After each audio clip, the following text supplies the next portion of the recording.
good afternoon, morning, evening, night, whatever it is where you are listening to this in your car, on your bicycle, or in your house, or wherever you are. I'm Paul Carruthers, and this is Off Track with myself and my cohort in Ohio, Sean Bice. Sean, how are you today?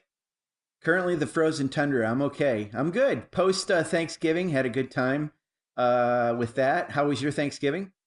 My Thanksgiving was nice. I got to visit my family, so I spent a couple of days at my parents' house, which is actually down by our guest today is Chris Ulrich from M4 Suzuki, and I was probably 5 or 10 minutes from Chris's house, according to a mutual friend of ours. And yeah, I spent Thanksgiving down there and hung out with the family, and it was a good time. And today we interestingly enough, it's a huge ordeal in Southern California when it rains, and I want to let you know that today I used my windshield wipers for something other than just cleaning the windshield. So yeah, it poured pretty good, and um, yeah, all good on this side, and I know you had some family over for Thanksgiving, and I think that went pretty well for you.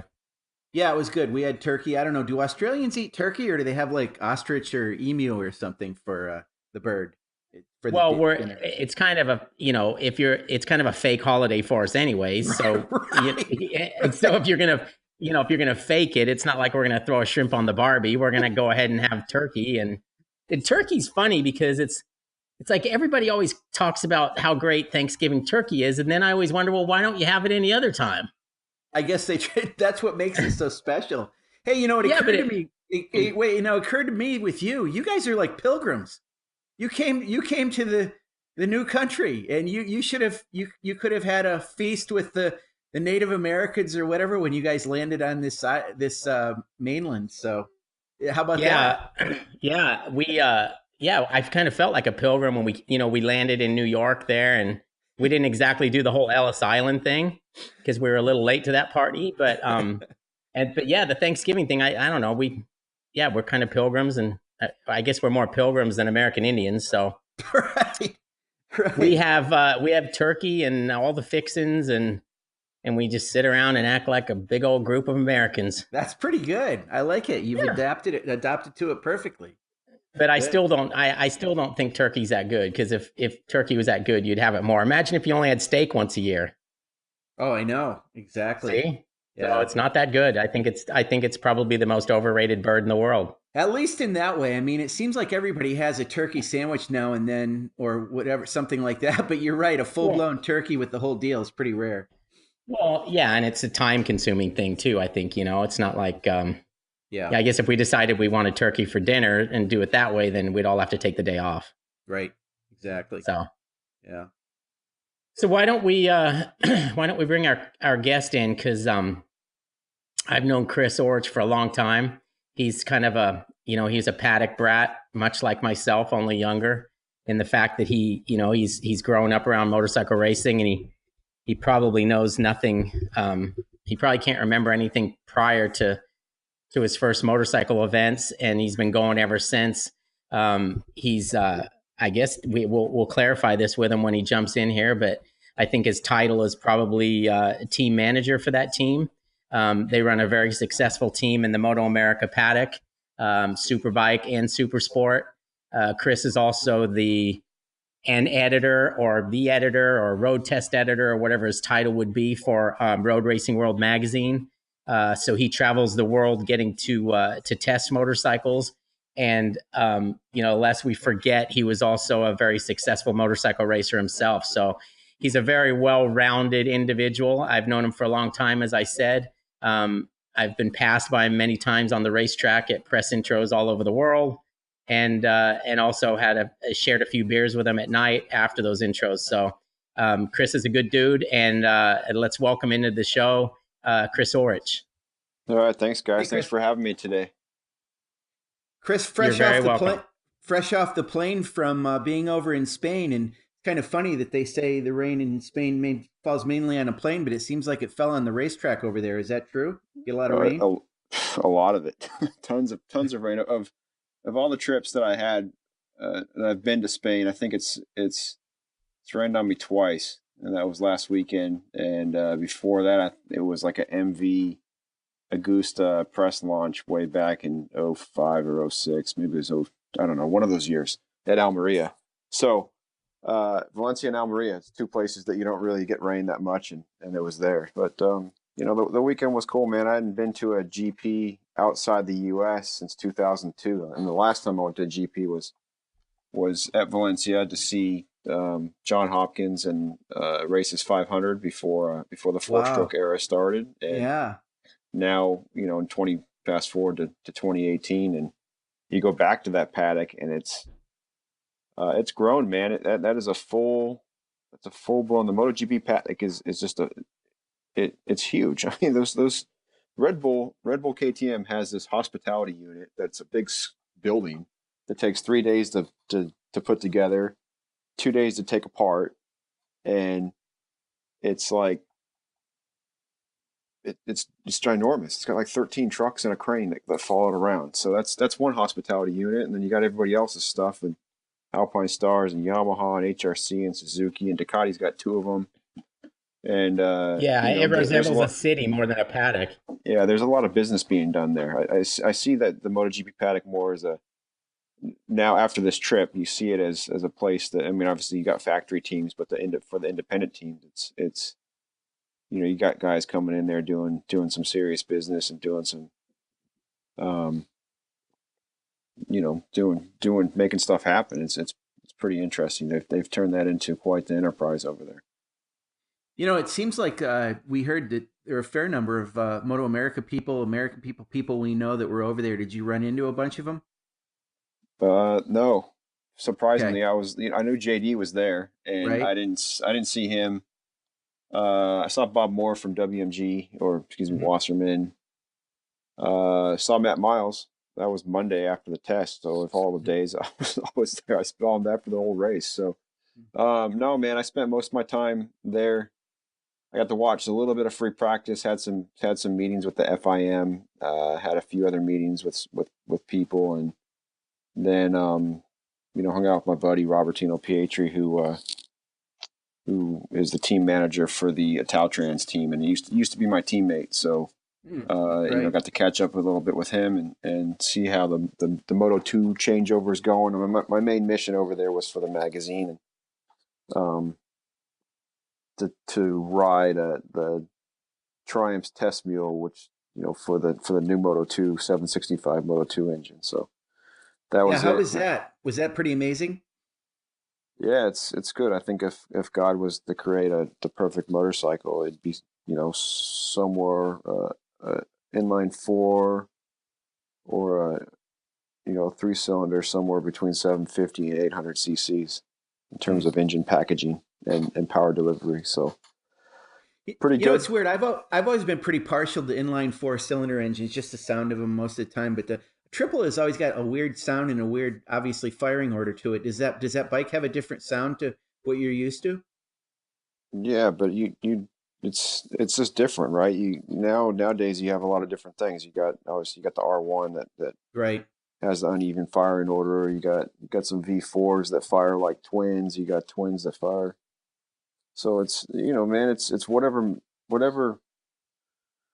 puts the power to the ground, right? And allows the rear tires. All about the power delivery and smooth power delivery. And the big advantage, right, of an uneven firing order is to allow the rear tire to recover and regain traction between the power pulses and propel the motorcycle forward without truly relying on electronics and stuff like that, or to make the bike less reliant. So all those different companies have their own chassis. What chassis did you have for that bike, for that engine in that bike? Was it Triumphs?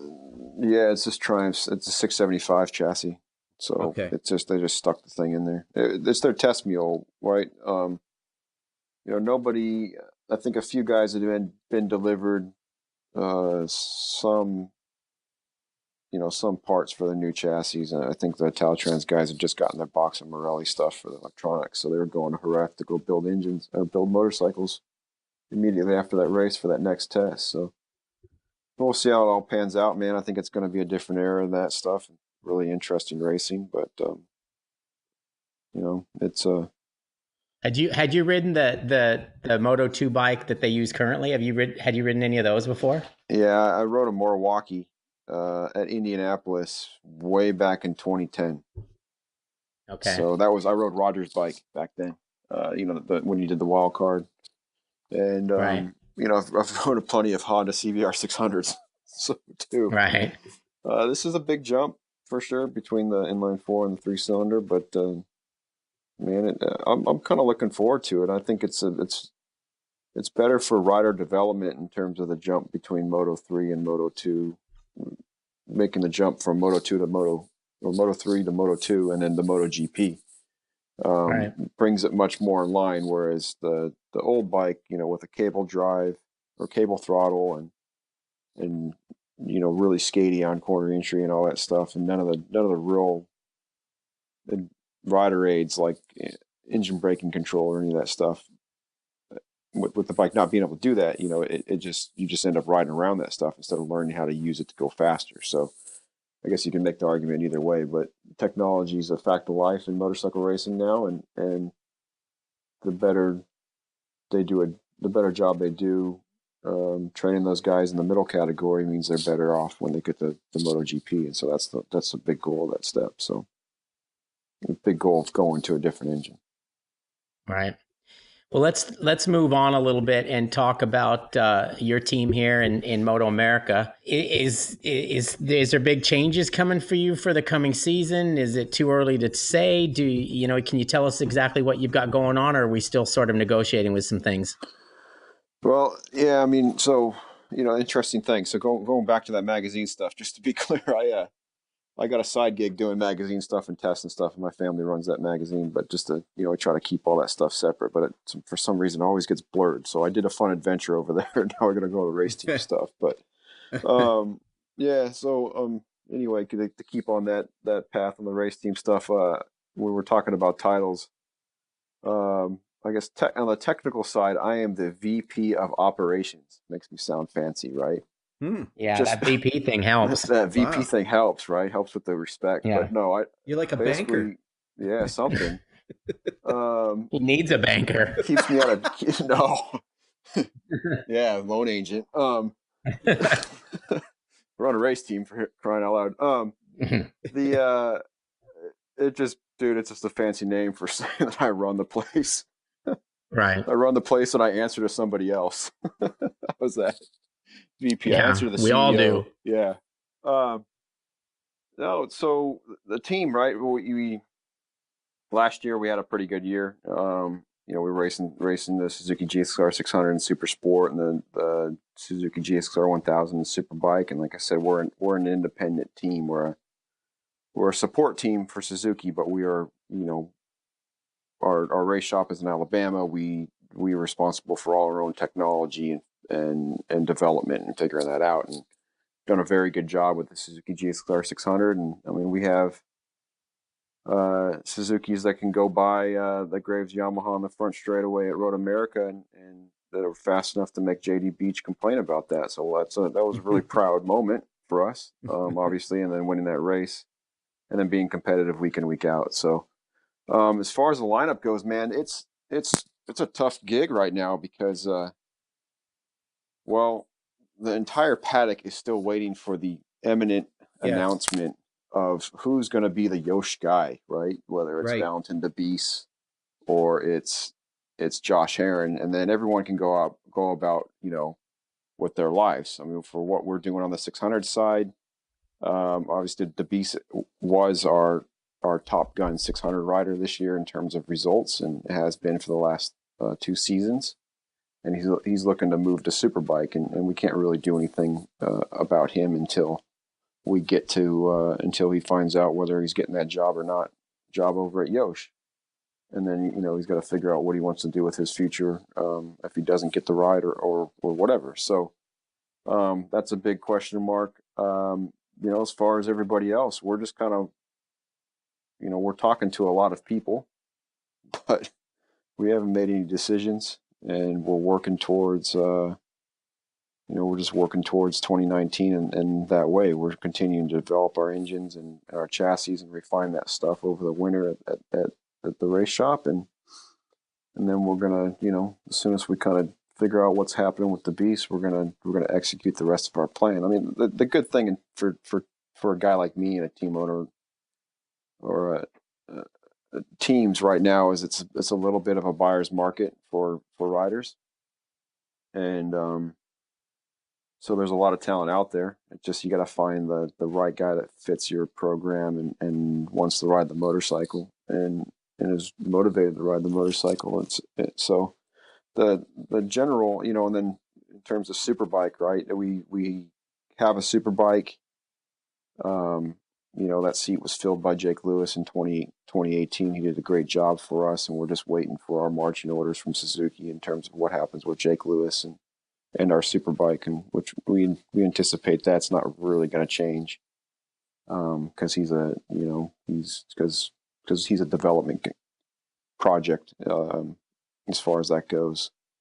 So we're just waiting for everything to kind of the ink to dry and then move on as far as that goes. But we are actively working on a second superbike right now, working on getting the support and doing that because we think it's very important to support the superbike category in the MotoAmerica series. And the series has really good incentives to go into superbike, and we're trying to help with that, right? And there's been some negative announcements and some negativity around the series, but it's teams come and go, riders come and go, situations change. Actually, really, it's not teams come and go, manufacturers come and go. It's the ebb and flow of racing and marketing plans and all that other stuff. And so Paul, and correct me if I get the year wrong on this one, because this is way back when, and I was probably not old enough to remember anything. What year did Wayne Rainey win the Superbike championship on a Kawasaki? Oh, that was 84? like 84, yeah. Or yeah. 80. Was it 83 or 84? I think it was 83. And then Wasn't it? 83, and then he got fired. Yeah, and then the next year, and then and the same, they put out press release congratulating Wayne for winning the championship, and then sorry, we're quitting because we're not selling enough of these units, and that was their business decision. That's what's going on. So for other manufacturers, racing is so ingrained in their DNA that they have to race, and they will find the budget to go race, and they will continue to race. So it's long story short, right? The OEs come and go, and it's up to teams like mine to find that support, set the price for that support correctly, and then go racing and continue on. So 2019 is going to mark our 39th year of continuous racing operation, and we anticipate racing into year 40 and beyond. So, and it's brought to you by a pretty passionate family of motorcyclists that we're not independently wealthy guys. We have to go out there, find sponsorship. We have to go out there, find sponsorship to run our team. But then we when we do that, we find good riders that allow us to continually get that sponsorship or earn that sponsorship that allows us to go racing and make money and eat. So I guess it's a little bit different attitude than most. Hey, so Chris, we're not going to get a press release next week that says you quit? No.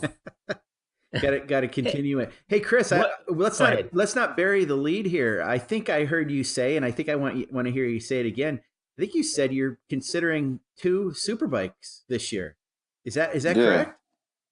That would be pretty amazing. Yeah, absolutely, yeah. It's correct. But we have to make sure, like let's be very clear. Our mission is to win super sport races on a GSXR 600. That's our mission. Mm-hmm. That is our stated mission. Mm-hmm.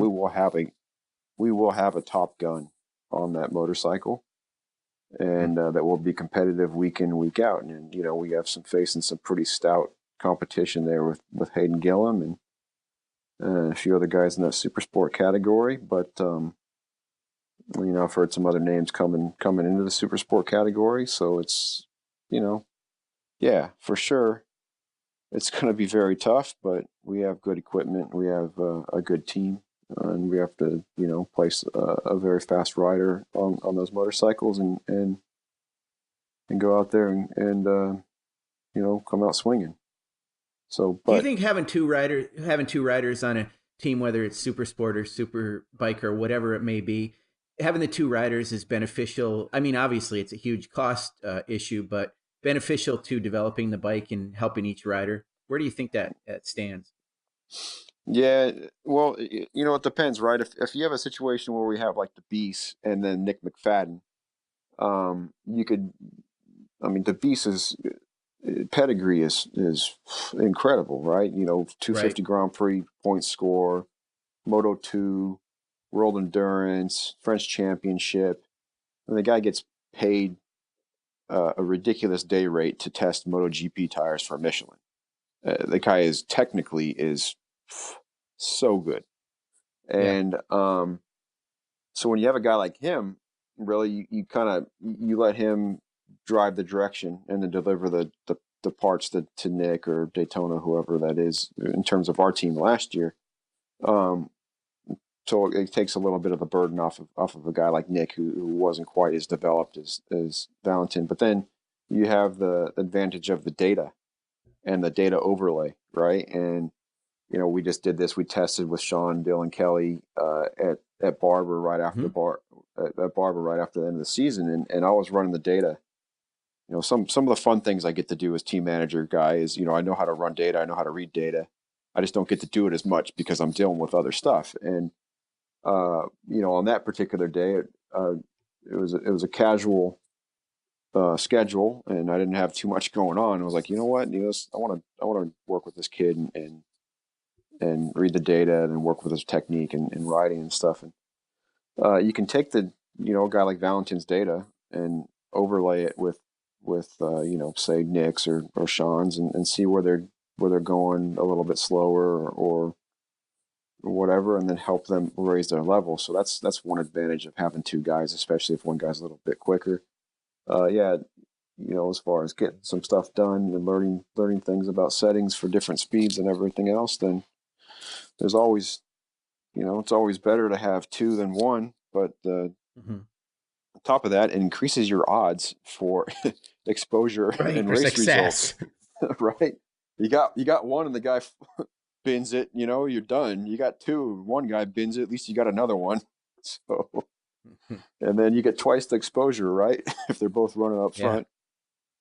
front. So, Hey, you Chris, know, why do you think right now there aren't more Suzuki's on the grid in any of the classes? I was Benjamin Smith, was another rider in super sport with a Suzuki. There aren't a ton of them in super bike, but there were years in the past where it was like all Suzuki's all the time. So, what do you think's going on with that right now?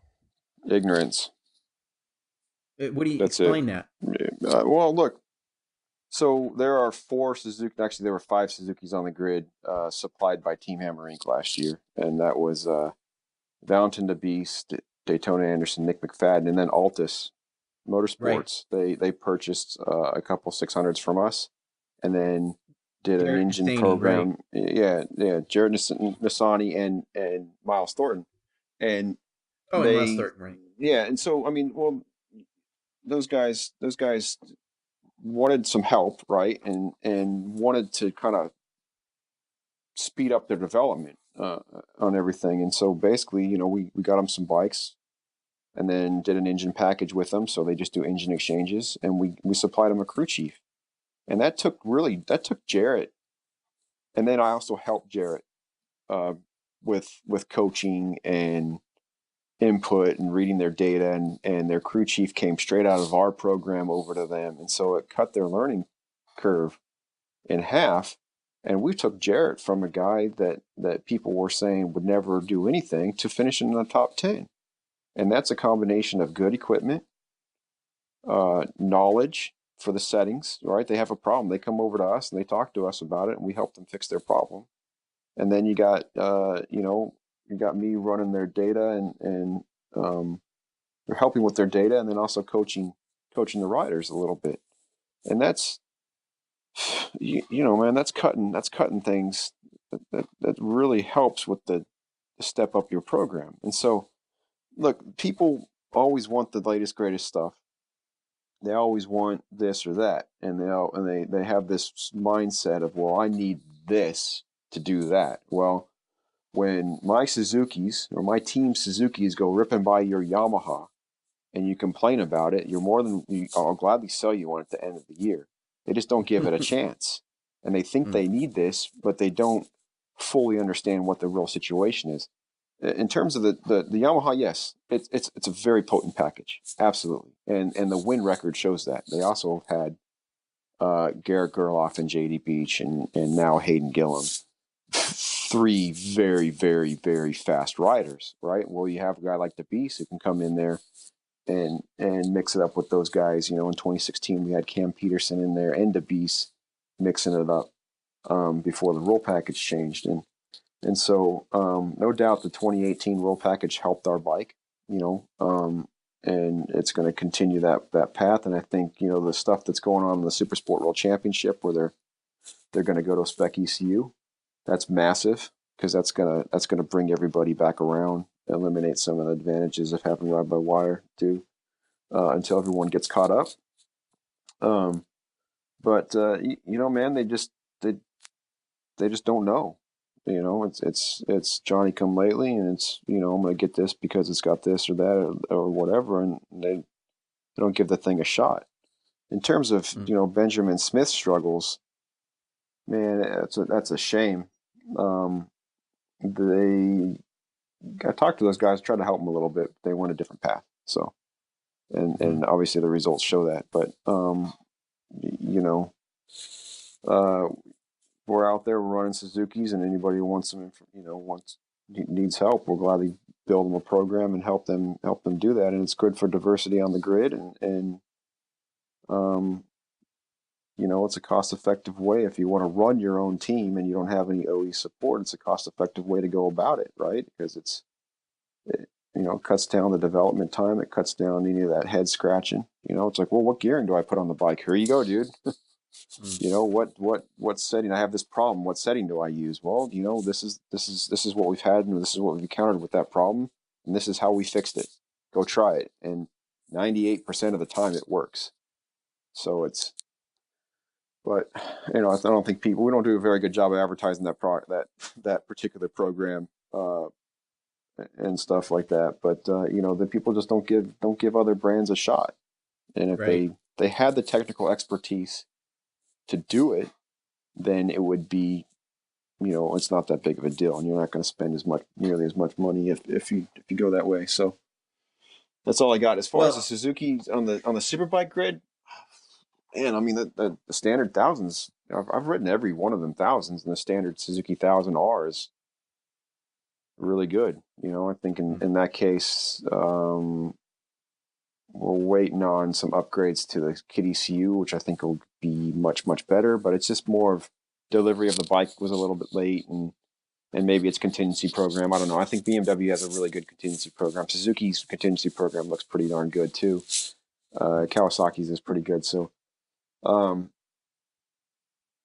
not 100% sure on that one on 1000, but I definitely know on the 600, it's just, you know, people are, you know, enamored by that other brand, which, you know, maybe they should be, maybe they shouldn't be, but you know, the Suzuki's more than capable of winning.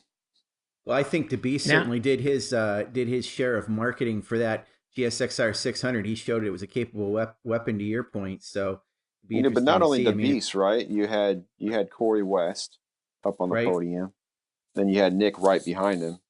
Yep. You know, so there's three riders right there that were able to do it. And some days, you know, Miles Thornton had a couple good rides, and you know, we talk about Daytona had some decent rides, and then we got Jarrett, who Nissani, who stepped up his game quite a bit after getting on a bike built and done by us. So it's you know, it's not bad. Basically, what I'm saying, it's competitive, more than competitive. And they got a good contingency program too. I think it pays $6,000 to win all the way down the fifth. So it does help a lot. Yeah. Yeah. Paul, go Well, ahead. Chris, You were starting to say something. let's talk about one of the things that's been really success for us since we started MotoAmerica has been the two-seater program. Oh, And yeah. that's something that I know you enjoy, and you're really good at it. I mean, I've sat there and listened to you go through your spiel with these guys that, some of whom have experience with motorcycles and some who have never sat on a motorcycle, and you explain the sport of motorcycle racing really well to them, and you take them for rides on basically, or what is a Suzuki GSXR Superbike with a second seat on the back, handles for them to hold on to, and you go out and you give them a few laps of whatever racetrack we're at. It's been extremely popular with fans, who support the program by actually paying and donating. A lot of the money from that goes to the Air Fence Fund, and then also with media. And I've seen the media people, especially because I pay more attention to them. I mean, they get off the bike and they have an entirely different appreciation for what the sport is, because suddenly they've basically done it. And that's something that we can do with our sport that you can't do with many others. I mean, you couldn't put a guy on the back of a supercross bike and go do a triple jump. And Well, I'm sure you could. I'm not sure it'd end well. Yeah, I want to see Sean do that one. Yeah. Only if Chris is on the front. Right. So anyway, I mean, it's a really popular program, and the smiles you see when people get off the back of the bike. I mean, it takes them a while to smile sometimes because of the fear, but basically they always end up feeling really positive about it, and they walk away from the situation knowing more about motorcycle racing than they did before. So it's a quality program. You guys run a really good show with that, and it's pretty turnkey for us. And tell us a little bit about that. I mean, you obviously enjoy it because, I mean, I don't know how many laps you've done, or maybe you have the stats on how many rides you gave this year versus other years or whatever, but I know it's something you obviously enjoy because you do a good job with it. Yeah, it's so, man, it's so much fun. But yes, I do enjoy it. Lots of fun. Especially since now it's, I'm Mr. Team Manager, so I'm dealing with the stress of being Mr. Team Manager, and then I get this, 30-minute break in the middle of the day to go ride a motorcycle and then get back at it. So that's not really the reason I do it, but it's just a nice way to break up the day. So that particular program was, my dad really started it. When you guys know my dad, right? And just so for your listeners, my father's John Ulrich. Founder I've been yelled at him. Yeah, fair enough. Paul's former boss, in fact. Paul's former, the guy that hired Paul at Cycle News, correct? Absolutely. There you go. That's correct. It's a 2017 inductee to the AMA Hall of Fame, which we're pretty damn proud of that. I like showing off the Hall of Famer. But co-founder of the race team, him along with Bruce Hammer, and the way the team got founded was he was 26 years old and wasn't ever getting a ride, even though he's at one point he was faster than Wes Cooley at Ontario Motor Speedway. But his age and whatever the situation was meant he wasn't getting a ride, and so he founded the team. Now, 39 years later, it's still going. So I have to stop you though, because I still think his biggest claim to fame is discovering me and Kevin Schwantz. Yeah, more Kevin Schwantz. I was going to say not necessarily in that order. and John Hopkins and Ben Spies, but great. So I rank fifth in that. And Jamie Hacking and Jamie James and Scott Russell and Josh Thomas Hayes. Stevens. Josh Hayes, Thomas Stevens, Bound to the Beast. Man, who else? Well, did some good stuff with Nick. Oh, Elena Myers. Discovered me. Chris Ulrich, Kids Don't Smoke. I think your mom discovered you. Fair enough. First. Yeah. So, really, it's the brainchild of my father, and this is way back in 2001, and I think I just started riding four strokes, but we're at VIR, and we have a standard 1,000 and sitting around, and we have this media guy, and the media guy is like, oh, you're just sitting on the bike. Is it just mainstream media, local, maybe it's local media. Is it really a sport? It's like, well, yeah, it is. Come this way, put these leathers on. We'll put you on the back of the bike and we'll rip it down this front straight and we'll let you know. And the response we got from that first weekend, or the first time we did that and that idea, was amazing. And so we just started doing it every round. And then we from that, we built a bike. And I think in 02, man, I'm not sure who my teammates were in 02. It was Grant Lopez was doing them, or maybe, I don't know, Hopkins wasn't. But, 2002, we kind of expanded it and started working with tracks individually as the team. And then we started expanding in 2003. And I gave my first ride in 2003, really, when my teammate was Steve Rapp, and he launched himself at Laguna. And they're like, hey, Chris, we need someone to ride the 2-seat bike. You up for it? I'm like, sure, dude.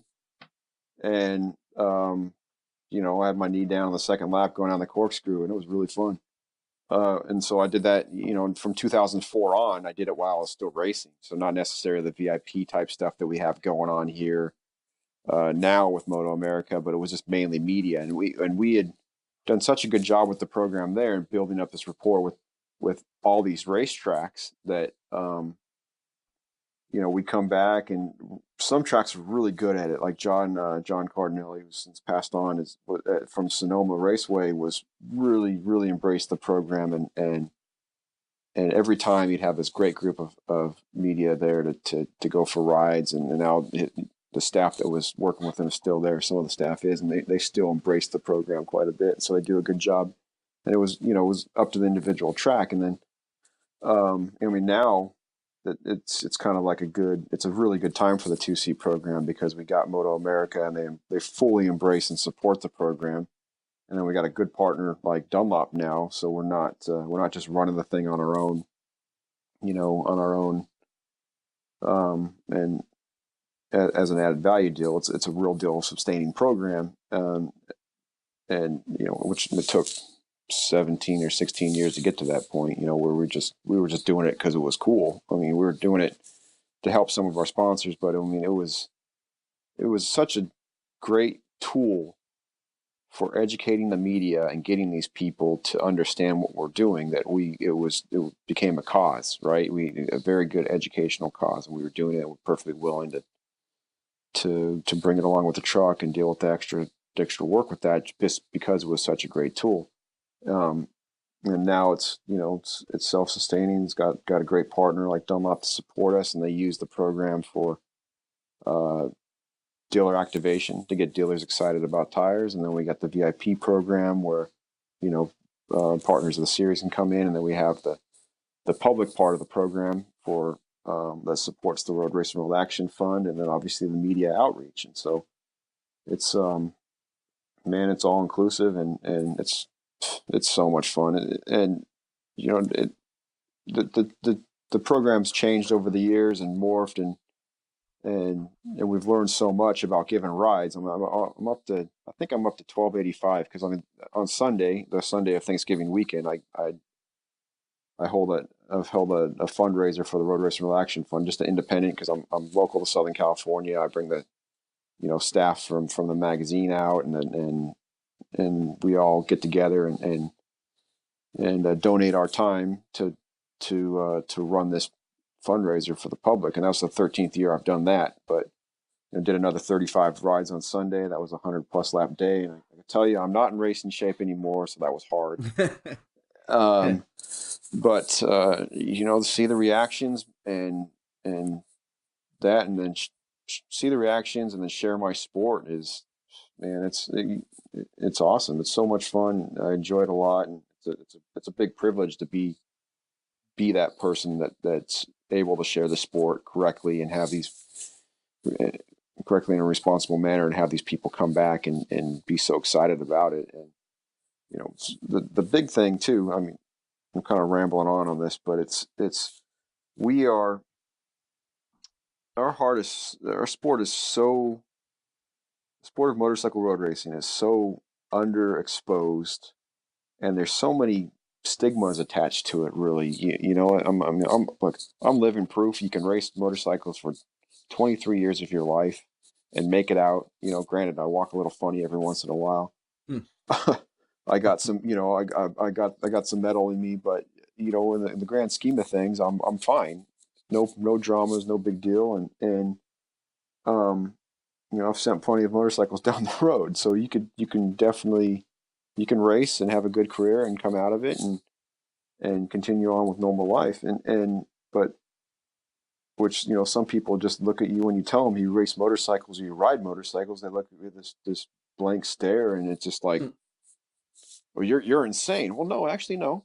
We're really good at mitigating risk. That's what we're really, really good at. And you know, the guys that are the best at mitigating risk are the fastest ones because they got the most talent and feel for the motorcycle and technique, and they can execute their fundamentals the best. But that gives them, you know, really where the two-seater comes into that is that gives those people that may never ever have gotten on a motorcycle an opportunity to go ride on the back of a motorcycle, have a good experience, and then come back and you know, maybe they're never going to buy a bike, which is fine, but it changes their mind about motorcycles. Or maybe they go out and get their own motorcycle, take a school, and start riding, or whatever. And then for the teaching side of things, for people that are actually motorcyclists, I've had this one.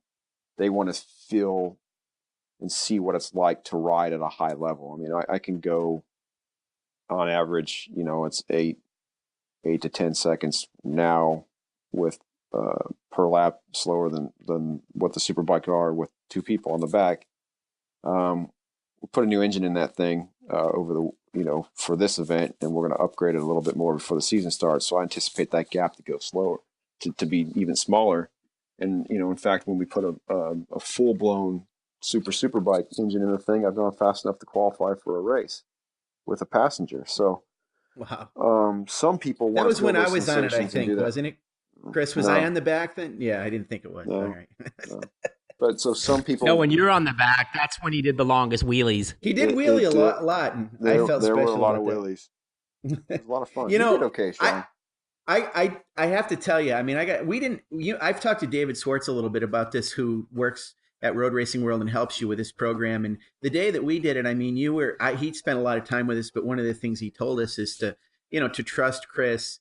And you know, I think because I've known you long enough, Chris, and know your skill, I inherently did trust you. But and that made things easier. But I have to tell you, from the moment you took off, I could not believe how fast you were going. I didn't expect you to go that fast on just on the out lap. You know, I thought you'd kind of get into it, but literally the minute you took off from with me on the back, you had it going on, and I, like you said, for motorcyclists who have ridden for a long time, I'm one of them, but have never ridden in anger, as in racing.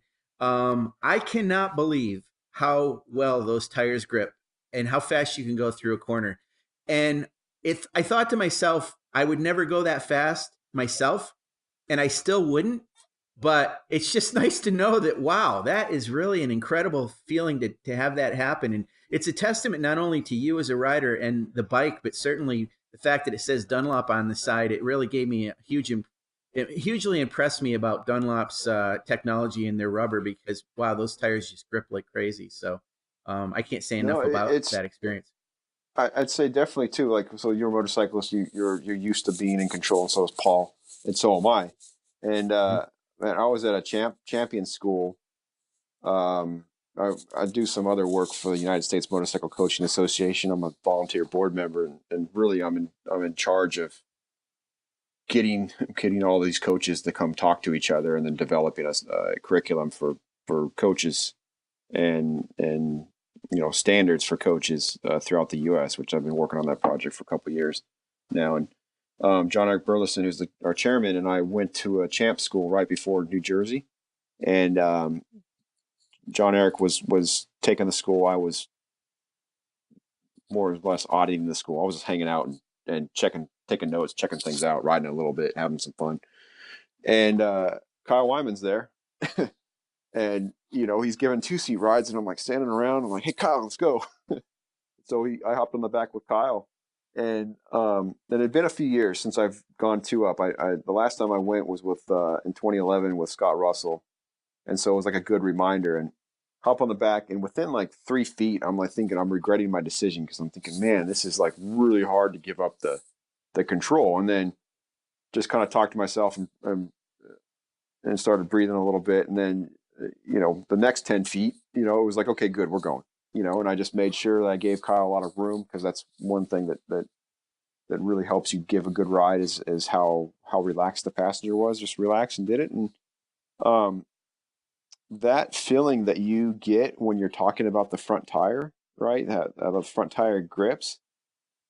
Yeah, you don't have control of the bars, and so you don't feel the front tire with your own hands. And so it's a very odd feeling that when he rolls the thing into the corner, or rolls the bike into the corner, I'm talking about Kyle, you're like, I'm not 100% sure what's going to happen here. And because you don't have your hands on the bars, and so, but just relaxed and trusted him, and everything was good. So I understand that feeling that you're talking about right now, because I've experienced myself. So I'm not just the guy that's gone out and given close to 1,300 rides and never gotten a taste of his own medicine. And but that was really interesting, and it drove home the point how effective that was, because I mean, it was an exhilarating ride, even for me, being a seasoned veteran racer and the 2-seat guy, and ridden everything from a YSR 50 to a MotoGP bike. Hopping on the back with Kyle was actually pretty fun and a bit of a rush. So I get it. I get the whole reason why people want to do it, and man, it's a big honor to be able to share my sport with so many people. And Chris, the other part of the program, I mean, let's talk about where the proceeds go and what that's all about too, because that's such a huge part of our sport.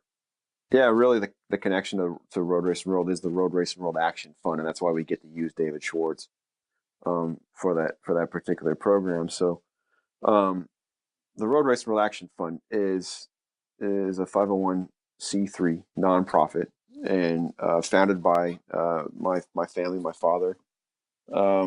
In the early 2000s, in 2002, we actually incorporated it, because we started buying air fence in 2001, and then turned it into a nonprofit. And currently, we deploy airbags, or we supply airbags or air fence. There's air fence brand. There's 2 types. There's air fence brand, and there's Alpina. But currently, we supply all the safer barriers for MotoAmerica. And man, I should know this. I'm not really sure how many sections there are. I know we have 35 sections of Alpina, the latest, greatest Alpina. That's the self-inflatable. And then I think beyond that, I think we're up around 100 sections. As far as I understand, I have to double check that, but that's a lot. That's one of those things is like 28 feet. One section of inflatables around 28 feet. So I mean, you can cover a lot of stuff with that much air fence. And so we supply that, and that's up to upwards of around $600,000 or $800,000 worth of air fence. We supply to that series, and that was all purchased through donations from individuals, fans, racers, families, and American Honda actually was a very big donor of the last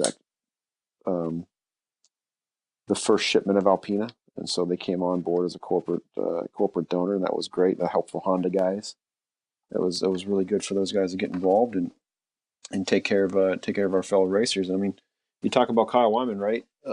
Yeah. Two-seat ride, my 2-seat ride pilot there. He's the Road Race Relaxant Fund is one of the main reasons why he's probably still here, because that crash he had at the end of 2017 at Barber, when he went into turn 1, he crashed the thing at 140, and he actually hit the air fence going 104 miles per hour, and then in the width of a section of air fence, he went from 104 to 0 and he stumbled away. Granted, he had some injuries, but he's in the paddock walking around later. So that's really we're really proud of that. I mean, me and my family. I've raised through my fundraiser at Fontana or Auto Club Speedway. I've personally raised over $60,000. Just my contribution in that 13 years I've put on that fundraiser. And I'm really proud of that too. And plus on top of the awareness. And so really that the 2-seat program has a lot of missions for that. One is to educate media for our sport. Obviously the other exciting fan activities and fun stuff we do to promote the MotoAmerica series and give fans a good opportunity for that, but also to raise awareness for the Road Racer Relaxant Fund. And it's been a very, very good conduit for that. And I'm proud that I'm the pilot of that, but I'm also, the Action Fund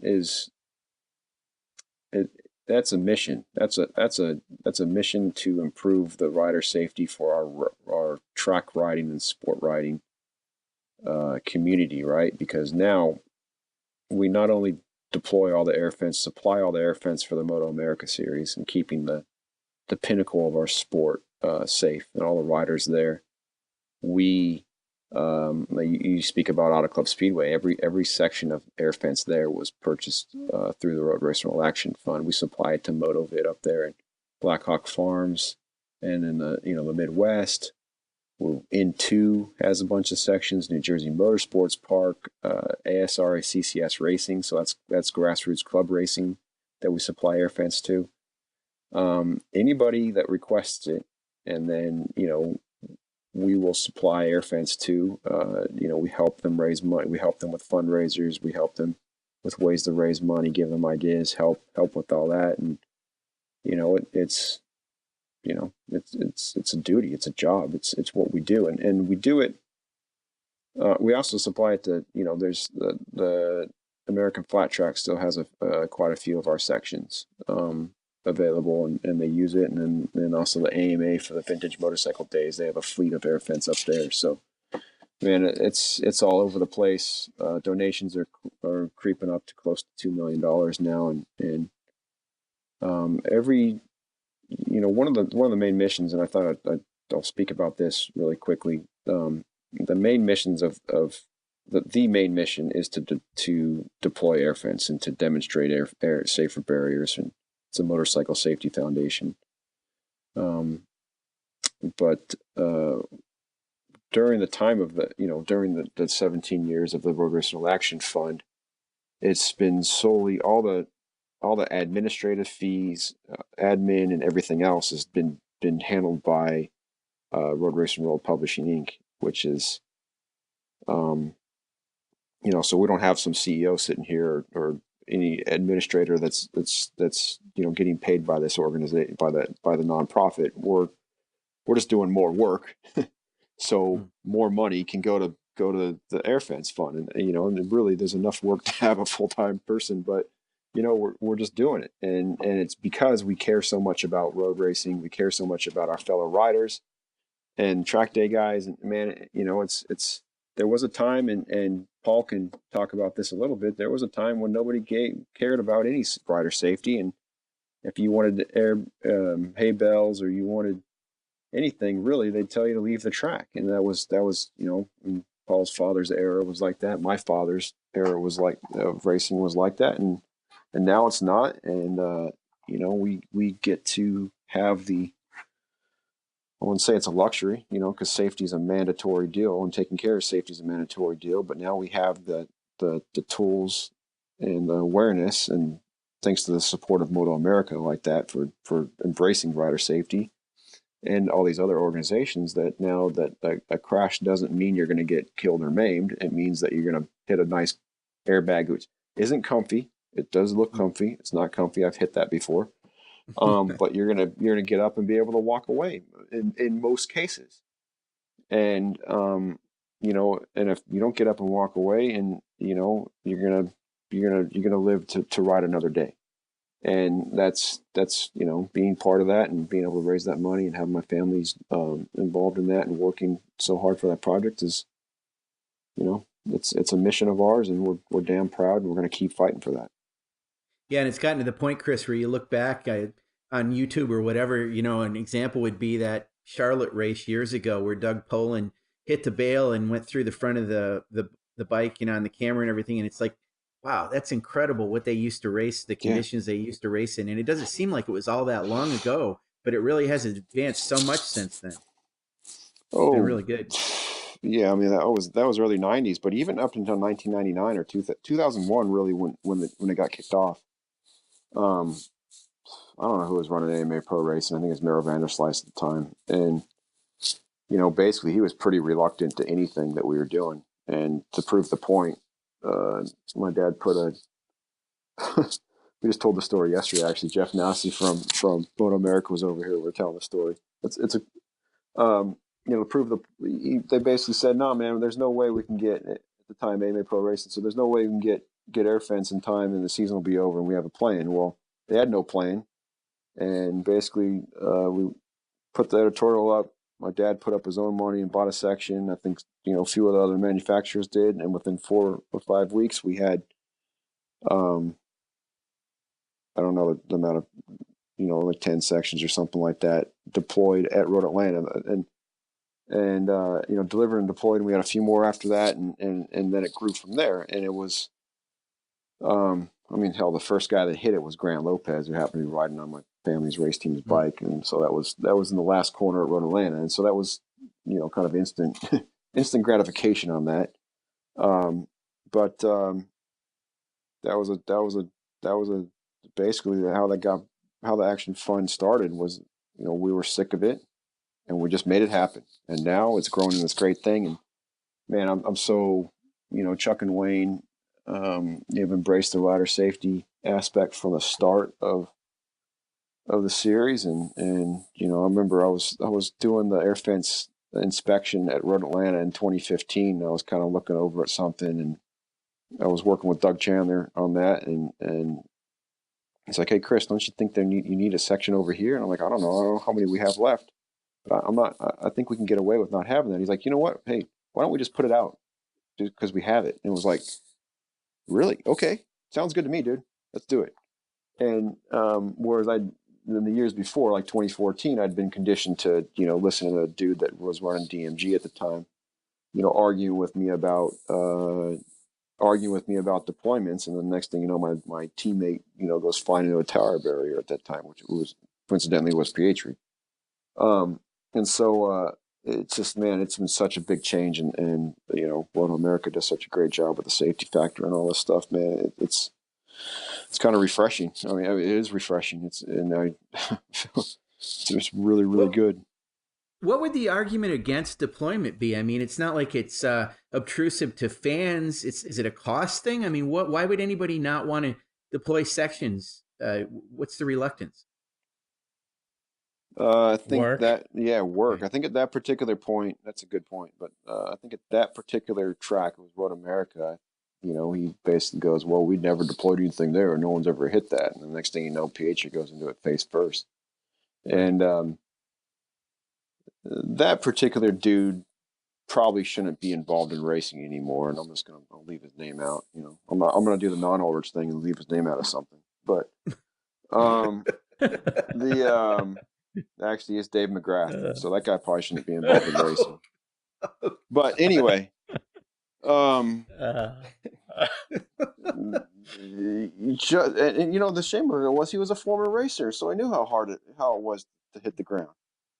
But for whatever reason, dude, he felt it was he didn't want to put him up. He didn't want to have the guys put him up, or we didn't have this many, or the track, whatever reason was moot, because then the next time it was out because the guy went in face first into the tire barrier and all that. So now we don't have to deal with any of that. Move on from the negativity. We don't have to deal with any of that kind of ignorance, and we have great safety. I mean, I remember sitting and talking to Stuart Higgs, our race director, every once in a while, and we're turn 1 at Road America, and he's talking about the distances and looking at the distances, and he goes, "Oh, this distance is here. This is about the same as Ass in turn 1. Okay, we're going to need air fence all the way back to here." And it's like, all right, let's put it up. sounds good to me. We got enough sections, all good. Need more, all good. Let us know how we can help. And man, that is just having that type of attitude is so great. So great to work with. Hey, Chris, one of the things I want to ask you, we're getting towards the end of this our time here, but I wanted to go back to one thing with you as VP of Operations for the M4 Suzuki X-Star Suzuki team. And let's say you as team manager, do you enjoy what you're doing now as much as you enjoyed racing? That's an interesting. No. Yeah, yeah, that's an interesting question, right? Based on the fact that I just went, that's interesting, right? Um, man, so I've been doing the team manager thing for a long time because I was Yes. during my career, let's be very honest about my career.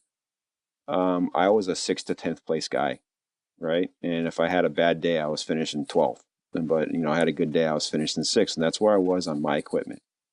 Early on in my career, I showed some great potential. But then I got bit by the injury bug, and once that happened, man, I lost a lot of confidence, and it took me a long time to really get going. And so, in that time, from the very start of my life and my racing career, right? I'm driving to Adams Raceway in 1993 with my dad, and he's telling me, dude, you're gonna have a lot of good days in this racing game. You're gonna have a lot of good days and bad days. It's how you deal with your bad days. It's gonna define you as a racer, and in general, probably define you. Broader speaking, it's how it defines you in life. If we're gonna talk about racing connecting to your life, and so anyway, very young, I knew that if you didn't have money, you could not go racing. And so very early, I wrapped my head around that. And granted, I had a very good mentor, my father. And so, even when I was racing YSRs, I was doing sponsorship proposals. I wasn't doing resumes because really, young racers, take note, a resume is more or less useless. I mean, okay, good. We need a little bit of your history, but the whole thing is like, I'm fast, me ride for you. That doesn't really work. It's how is this particular rider going to improve my team situation so then I improve his life in terms of that? Meaning, this guy's fast. I will pay him money to ride my bike in that way, and it's no longer like it would be really good for me to ride for you. Cool, dude. How would it be good for you to ride for me? I mean, how would it good for me? You know what I mean? How would it be good for me for you to ride for me? Yeah. Right. So there's got to be a mutually beneficial relationship there. So anyway, very young age, I figured that out because obviously, growing up around guys like, we'll talk about another guy we missed who rode for my dad was Chuck Graves. So growing up around all these guys, all these fast racers that would come through, and you'd get the guy that would show up and be like, dude, it'd be really good if I rode for your team. Well, dude, you're finishing 8th place right now or 15th place. And I know I'd be good for you, but I'm not sure I'd be good for me in terms of from a team owner point. But in that, so back on the plot here, in that time, I figured that out, right? And so very young, I was doing sponsorship proposals to these guys, how I was going to help them promote their company through whatever avenue I was racing at the time, YSRs. And yeah, no doubt most of the sponsorship came because, it was a few free chains or this or that. And they were already sponsoring my dad's, Team Hammer. So the family's team and all that. But as I grew up, and got older, 16, 17 years old, we figured out how to get funding out of the state of California by writing grants for anti-smoking. And, that was how to offset the cost of going racing. And we figured that out. We knew it. We knew how to work it. And we knew what the benefit was, right? And which is now that the value of racing is changing all the time. And you have to continue to kind of work that. So anyway, based on that, I was able to keep myself in play for a long time. And so through my good years and my bad years. And especially from the time I rode for the Team Hammer, I had to work pretty hard to get on the team. Back in went from 250s to 750s, and then 2001 I did 25 or 30 races that year. Won the endurance championship. Was driving myself around the country. Won the Suzuki Cup. Then I got a contract to race for Team Hammer, my family's team, and didn't have got hurt right away. Actually, at a press launch, but got hurt. Had a struggle with a shoulder injury for the next 2, 3, 4 years, and lost my ride. And then I had to figure out how to go racing. If I wanted to go racing, I had to figure it out. So I sold sponsorship. I figured that out, and so every year since then, I was more or less a rider owner or rider manager because I was finding the sponsorship. And then, when team stuff really started getting bigger in like 2006, when PHU came to ride for me and started recruiting some riders. And then, really the rider owner thing got even bigger in at the end of 2011, when I landed the sponsorship deal with Geico Motorcycle, and then went about hiring Martin Carruthers, and my little unit of that team won the DSB championship the next year, and then we signed with Honda, and those years didn't go very well, but the entire time, right, I found enough money so I could pay somebody that was a top gun, say like Martin Cardenas, and then I could continue to race and work to develop super bikes and do other projects while, still being able to get the results were in my head when I was leaving the racetrack. I wasn't pissed off, and that was what I could do on the day, a 6th to 10th place deal. And if I was in that range, I was going to be okay. And I was satisfied with the result, based on the equipment and the budget that I had for that particular program. And I think a lot of years people actually were giving me shit about, am I allowed to say that word? Sorry. Yeah, you're okay. No, you can. You can say it again if you want. Yeah, a lot of it, and about, well, if someone else rode that super bike, they would, they'd get better results. For sure, dude. But, in the grand scheme of things, that super bike wasn't going to exist unless I was sitting on it, because I was paying for it.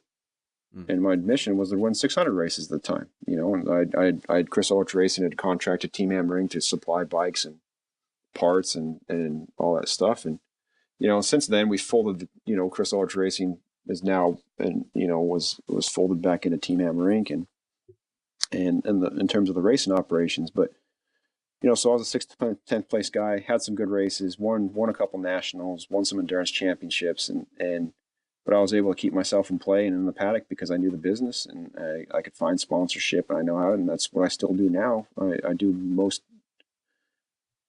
all the sponsorship acquisition for the team. And so there's a certain rush when you do a big deal, for sure, dude. But does that rush equal the rush of, say, winning a race? I don't know. I mean, you can think about this in terms of a racer.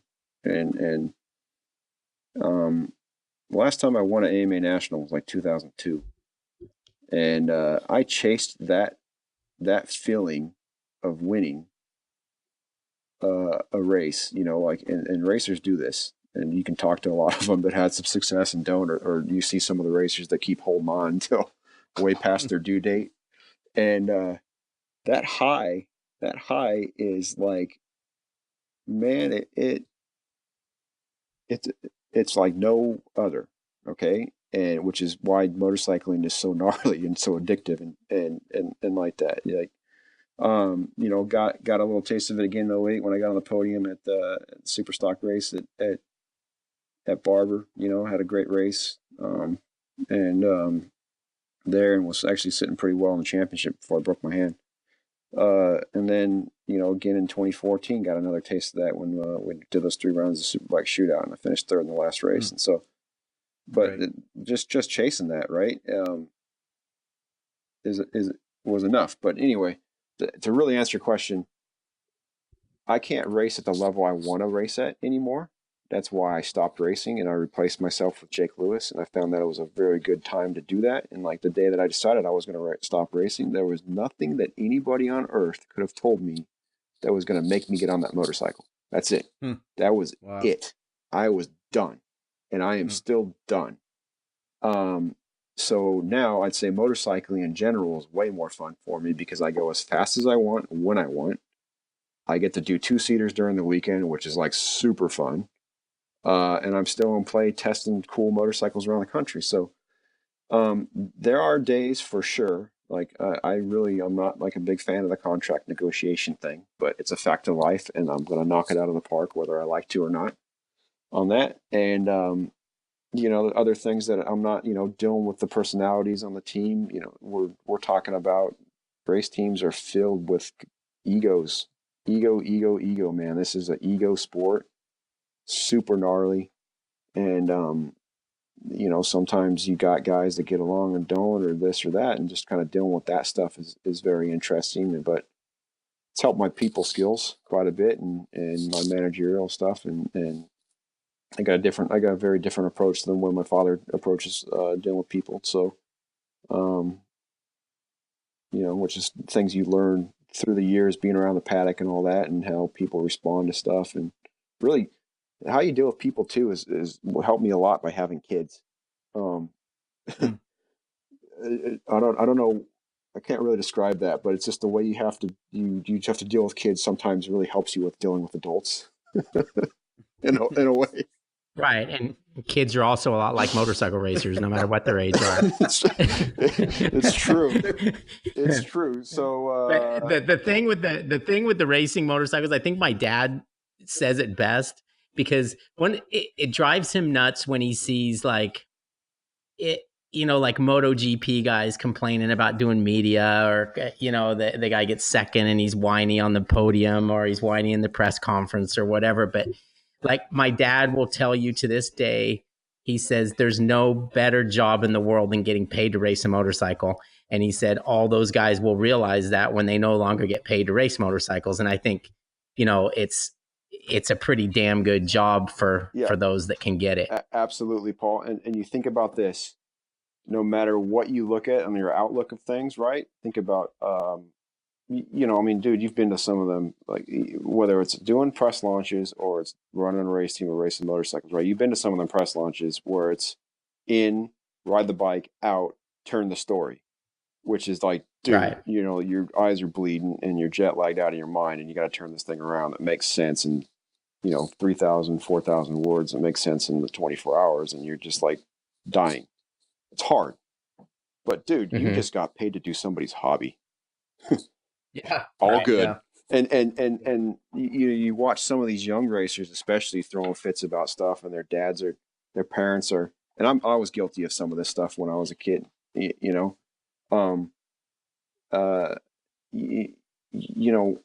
we're out there, we're doing somebody's hobby on the national stage, which just makes it, not to demean what we're doing, right? Well, our mission as race teams, right, is to legitimize, to provide entertainment, but also to provide, reinforce the high performance credentials of brands, which then allow them to sell products. Absolutely. But including to those people who are, their hobby is riding a motorcycle, and that's their fun. When people sit at a stinking desk all day and stare at a computer and, answer TPS reports, and all they do is dream about hopping on the motorcycle and riding home. And this lucky few gets to do that as a job, and the rest of us get to work on that paddock and do that as a job. And so that's why, it's so great for me to be able to do 2-seater rides, and I've learned this, in terms of the perspective. We're very fortunate to be able to make a living doing this, and we're going to work our asses off to be able to do it. Good. Well, with that, I'm going to put a stop to this. I think it might be the longest podcast we've had, which doesn't surprise me because I know Chris likes to talk. It was good. But it was very good. It was very insightful, and I think people that listen to it might come away a little bit smarter than when they started listening to it, which should be our goal every week. So I want to thank you for joining us. Thank you, Sean, as always, for staying up so late at night. I know it's 7:20 there, Dude, or whatever. Missed the Blue Plate special. I know. I have to go out to an all-night diner now. Well, there's probably plenty of them there in Ohio, right? Like the buffet. One on every street corner. Well, there you go. Anyway, I want to go ahead. A bar next to every church. Yeah, exactly. No, Chris. I want to remind everybody. all of our listeners to however they're listening to the show, to make sure they subscribe. It allows them to listen to this thing when it comes out on Saturdays, and be reminded that we've got another one finished, and we'll do another one next week, and we'll continue to do them. And who knows, we might even have Chris back on here one day. We might even have his dad on here, which yeah, I look at me. He could actually, maybe it'd be cool if he yelled at me on, like, in front of everybody on here. That'd be cool. We could do that. Come on, We'll get him stirred up. I know how to push his buttons, so I could probably make that happen. But anyways, Chris, thank you very much for joining us, and Sean, thanks as always. Thanks, guys. And we'll talk to you guys down the road. All right, thanks, guys. Good. See ya. Thank you.